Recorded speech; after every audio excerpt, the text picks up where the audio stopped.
একটি কথার পর্যায়ে গিয়ে বলেছিলেন বাংলাদেশের যেই মাদ্রাসাগুলো সেগুলোকে ব্যাঙের ছাতার সাথে তুলনা করেছিলেন। ব্যাঙের ছাতার সাথে তুলনা করে শিক্ষামন্ত্রী টিকতে পারেন নাই। পূর্বের বহু ফ্যাসিবাদী, বহু জালিম ক্ষমতাসীনরাও ধর্মের বিরুদ্ধে গিয়ে ইসলামী মূল্যবোধের উপরে আঘাত করে টিকতে পারে নাই। তারও আগে যদি যাই আমরা দেখতে পাবো ইতিহাস আমাদেরকে শিক্ষা দেয়, ফেরাউন যখন পৃথিবীতে প্রভুত্ব দাবি করতে চেয়েছিল, ফেরাউন তখন চেয়েছিল ইসলামী শিক্ষা বন্ধ করবে, কিন্তু তখনকার মুসলমানরা শিক্ষা প্রতিষ্ঠান বন্ধ হয়েছে, তাদের ঘরগুলোকে শিক্ষা প্রতিষ্ঠান বানিয়েছে।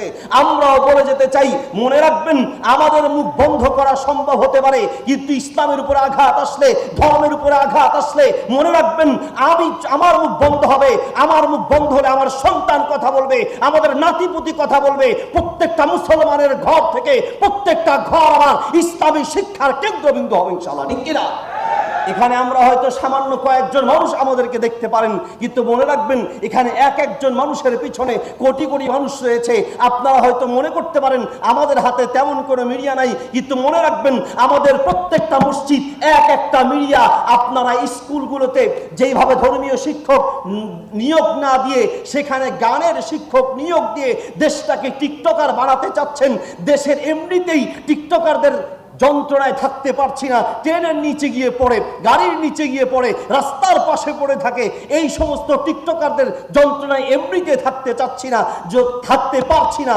আর যদি স্কুলগুলোতে গানের শিক্ষক নিয়োগ হয় তাহলে কয়েক বছর গেলে দেখবেন ঘরে ঘরে ঘরে ঘরে টিকটকারদের মারামারি শুরু হয়ে যাবে, ঠিক কিনা? সম্মানিত উপস্থিতি, প্রশাসনের কাছে আমাদের অনুরোধ হচ্ছে, আমরা আমাদের এই দেশে, আমাদের এই জাতিকে আমরা ধর্ষকদের জাতি বাড়াতে চাই না, টিকটকারদের জাতি বাড়াতে চাই না। যদি ধর্মীয় শিক্ষার সত্যিকার মূল্যবোধ তৈরি করা না যায়, ধর্মীয় শিক্ষক নিয়োগ দেওয়া না হয়, দুঃখের সাথে বলতে হয় আপনাদের কাছে যেই লিফলেট দেওয়া হবে ইনশাআল্লাহ আপনারা দেখবেন কোনো কোনো স্কুলে 10 বছর পর্যন্ত পড়ানো হচ্ছে ধর্মীয় বই, অর্থাৎ ইসলামী বই পড়াচ্ছে তা একজন অমুসলিম। কত দুঃখের বিষয়। আপনারা অধিকারের কথা বলেন, কাদের অধিকারের কথা? সমকামীদের অধিকার নিয়ে আপনারা চিন্তা করেন, মনে মনে চিন্তা করলেই সেটাকে আপনারা গুরুত্ব দেন। দুঃখের সাথে বলতে হয়, যদি মনে মনে কোনো ছেলে যদি মেয়ে দাবি মনে করে, আর কোনো মেয়ে যদি মনে মনে সে নিজেকে ছেলে মনে করে, সেটাকে আপনারা গুরুত্ব দিয়ে সমকামিতাকে বাস্তবায়ন করতে চাচ্ছেন। মনে মনে দাবি করলেই যদি হয়, আমরা মাঝে মাঝে ফেসবুকে দেখি খায়রুল দেওয়ান সম্ভবত একজন আছে, সে মনে মনে প্রধানমন্ত্রী, রাস্তার পাশে দাঁড়িয়ে সে দাবি করে যে সে প্রধানমন্ত্রী, তাহলে তাকে আপনি প্রধানমন্ত্রী বানান। যদি সেটা সম্ভব না হয়, মনে মনে দাবি করলেই সেটাকে আপনারা গুরুত্ব দিচ্ছেন, অথচ মুসলমানদের দেশ, ইসলামপন্থীদের দেশ, মুসলমানদের এই দেশে, মুসলমানদের স্কুলে মুসলমানদের এই ধর্মীয় বই পড়ানোর শিক্ষক থাকবে না। এর চেয়ে দুঃখজনক আর কিছু হতে পারে না। হ্যাঁ, যদি আপনারা স্কুলগুলোতে ধর্মীয় শিক্ষক নিয়োগ দিতে না চান তাহলে ঘোষণা করে দেন স্কুলগুলো মুসলমানদের স্কুল নয়, মুসলমানদের প্রতিষ্ঠান নয়, এটা অমুসলিমদের প্রতিষ্ঠান। তাহলে আমাদের আর কোনো দাবি থাকবে না। স্পষ্ট করে বলুন এটা মুসলমানদের প্রতিষ্ঠান কিনা, মুসলমানের বাচ্চা পড়বে কিনা। মুসলমানের বাচ্চা যদি পড়ে তাহলে ইসলামী ধর্মীয় শিক্ষক রাখতে হবে।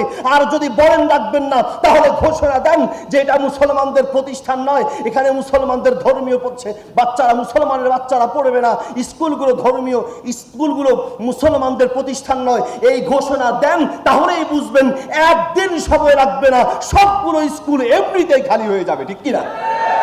এমনিতেই গত 4 বছরে হাজার হাজার, এমনিতেই গত 4 বছরে আপনারা দেখেছেন স্কুলে ধস নেমেছে শুধুমাত্র ইসলামী মূল্যবোধকে অবজ্ঞা করার কারণে। সর্বশেষ অনুরোধ জানাচ্ছি, আমাদের এই দেশ মুসলমানদের দেশ, এদেশের স্বাধীনতার পিছনে মুসলমানরা অগ্রগামী ছিল, ওলামায়ে কেরাম অগ্রগামী ছিল। আপনারা ক্ষমতায় বসেছেন, একবার চিন্তা করেন যদি ওলামায়ে কেরাম এই আন্দোলনগুলোকে সমর্থন না করতো আপনারা এই পর্যায়ে আসতে পারতেন না। আল্লাহ সুবহানাহু ওয়া তাআলা আমাদের এই জাতিকে রক্ষা করুক। আমরা কথা বলছি শুধুমাত্র আমাদের জাতির রক্ষার জন্য, কারণ আমাদের পরবর্তী প্রজন্ম যেন টিকটকার প্রজন্ম না।